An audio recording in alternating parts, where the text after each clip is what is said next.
ఇప్పటికైనా కాంగ్రెస్ నాయకులు కళ్ళు తెరవాలని ఎమ్మెల్యే హరీష్ రావు అన్నారు. సిద్దిపేట జిల్లా చిన్నకూడూరు మండలం చంద్లపూర్ గ్రామంలో రంగనాయక సాగర్ ప్రాజెక్టు మాజీ మంత్రి ఎమ్మెల్యే హరీష్ రావు సందర్శించారు. ఈ సందర్భంగా ఆయన మాట్లాడారు. రంగనాయక సాగర్లోని నీటిని విడుదల చేసినందుకు ఉత్తమ్ కుమార్ రెడ్డికి ధన్యవాదాలు తెలిపారు. సిద్దిపేట నియోజకవర్గంలో 50,000 ఎకరాల్లో పంట సాగవుతుందన్న గత ప్రభుత్వం చేసిన మంచి పనులను కాంగ్రెస్ ప్రభుత్వం తుడిచిపెట్టాలని చూస్తుందని అన్నారు.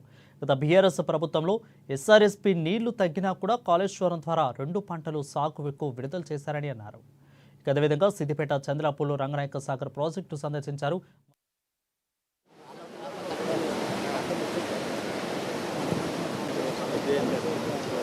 నియోజకవర్గం రంగనాయక సాగర్ రిజర్వాయర్లోకి ఈరోజు కాళేశ్వరం పంప్ హౌజ్ల ద్వారా నీటి విడుదల చేసినందుకు ఉత్తమ్ కుమార్ రెడ్డి గారికి కృతజ్ఞతలు తెలియజేస్తూ ఉన్నాం.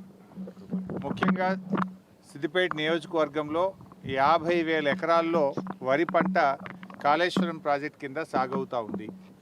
అయితే పంట పొట్టకొచ్చే సమయంలో రంగనాయక సాగర్ రిజర్వాయర్లో నీటి లభ్యత తగ్గింది.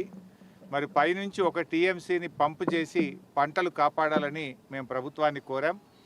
దానిపైన స్పందించి ఈరోజు అనంతగిరి రిజర్వాయర్ నుంచి 1 టీఎంసీ నీళ్లను రంగనాయక సాగర్ రిజర్వాయర్లోకి పంపు చేస్తున్నందుకు మరి మా లేఖపై స్పందించినందుకు ఉత్తమ్ కుమార్ రెడ్డి గారికి ధన్యవాదాలు తెలియజేస్తూ ఈరోజు ఒక విషయంలో ప్రభుత్వం కళ్ళు తెరవాలి. అంటే గత ప్రభుత్వం చేసిన మంచి పనులను తుడిచిపెట్టాలనో ఆ పనులను పక్కకు పెట్టాలనే ప్రయత్నంతో ప్రజలకు నష్టం చేయొద్దని నేను ప్రభుత్వాన్ని కోరుతా ఉన్నా.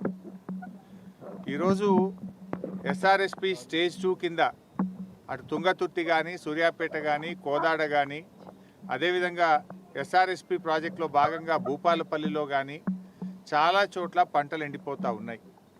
గతంలో కాళేశ్వరం ద్వారా నీళ్లు విడుదల చేసి ఎస్ఆర్ఎస్పి నీళ్లు తగ్గినా కూడా 1 ఎకరా కూడా ఎండకుండా బీఆర్ఎస్ ప్రభుత్వంలో 2 పంటలకు కూడా నీళ్ళు ఇచ్చాం.